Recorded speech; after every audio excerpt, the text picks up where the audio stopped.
Jengo la kwanza ambalo limejengwa hapa ni jengo ambalo sasa hivi linatunza kifaa cha CT scan. Lakini kwenye eneo hili la kutoa vipimo vya mionzi, sio CT scan peke yake iko pale.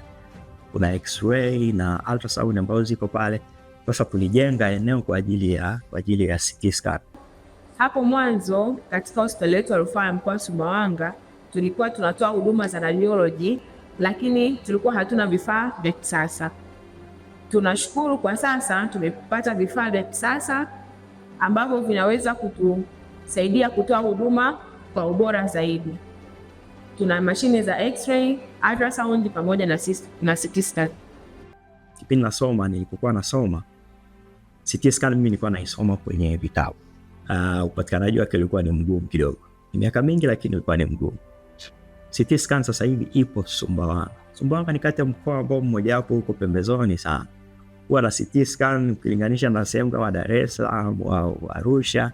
Sasa hivi ipo Sumbawanga na inafanya kazi. Eneo la pili ni eneo la mtambo wa kufua hewa tiba.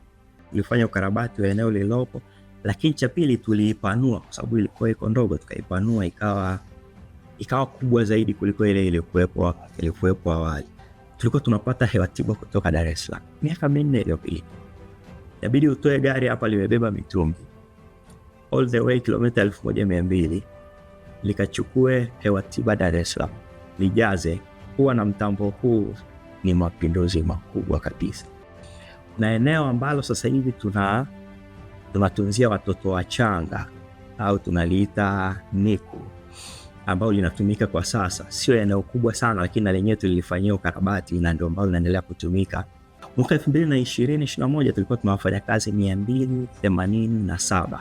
Hapa sijaongelea kada tofauti, nimeongelea jumla tu, walikuwa 287. Mwaka 2024 kwenda mwaka 2025 tuna wafanyakazi 419. Kwa ni ongezeko la zaidi ya wafanyakazi 130 katika kipindi hichi katika hospitali yetu ya rufaa ya mkoa wa Sumbawanga. Maabara yetu ipo na maabara yetu kwa sasa ina ithibati ya inaitwa SADCAS. Hii inatokea Afrika ya Kusini.